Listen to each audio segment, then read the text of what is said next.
Ibadan Zonal Office. Ibadan Zonal Office got across Oyo, Osun, Ekiti, and part of Ogun State. We only fed about 869 arrests were made last year, and then out of this, about 300 was charged to court. Out of this 300 that were charged to court, a lot of them are in different stages of processes in the courts right now.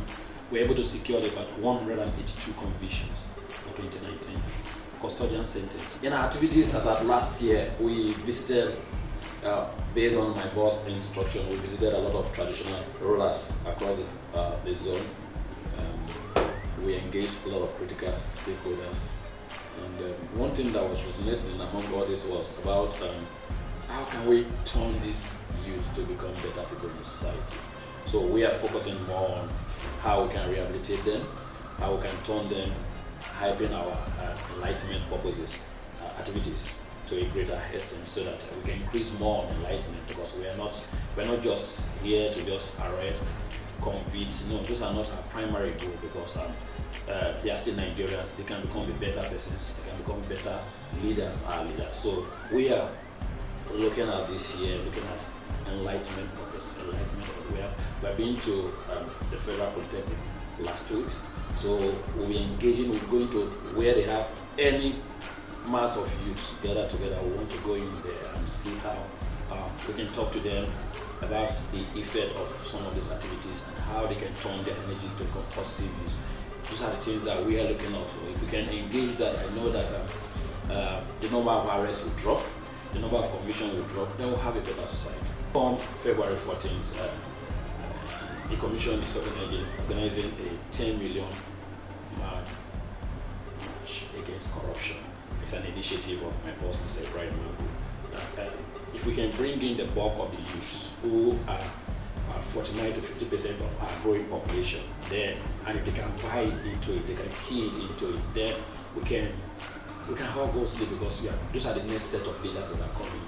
And so we're able to come into it and see how we can act. So we're using this medium to invite everyone. And it's just about the EFCC, because it's not about the EFCC alone, it's about us as a people. To our teaming youth, I'm like you. I'm like you, and when I say this with all modesty. There are a lot of positive things that we have in the internet. The internet is like a two-edged sword. It depends on what you want to do with it. There's a negative aspect of it and there's a positive aspect of it. The positive aspect outweighs the negative aspect of it. So, for instance, if you can go into editing, if you're looking at what you do, for instance, if somebody, because I remember when we were in the university, I don't spend more than 2 hours in the class to go and read. I don't. 1 hour, 30 minutes, I'm out. Now, when you solve for about 4 to 8 hours overnight to defraud someone, think of it if you can just put in 3 hours or 2.5 hours in editing it, or you go in and learn some programming. You understand? So I were in the program yesterday and I was telling them that Facebook, WhatsApp, all these apps were developed by young guys in the universities. So what stops us? We have the population. So if we can have a app that we can develop locally, we can key into it, and before you know it, become a Nigerian, other people around the world will come. That will bring employment in, it will bring foreign direct investment in, it will bring advert across the world in. So a lot of things are there. So I will tell you that let's put our energy, rechannel our energy this 2020 to positive use.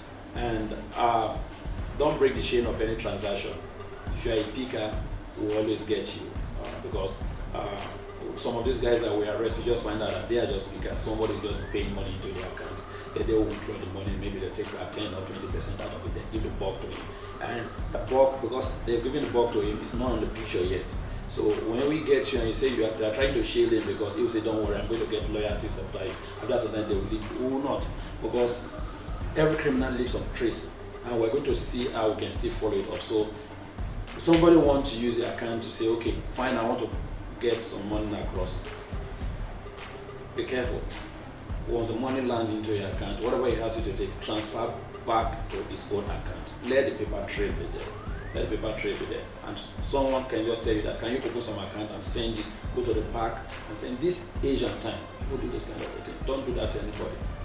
Nobody will offer you employment by saying that you should go and open an account and send all the packages to us via park. It's a fraud.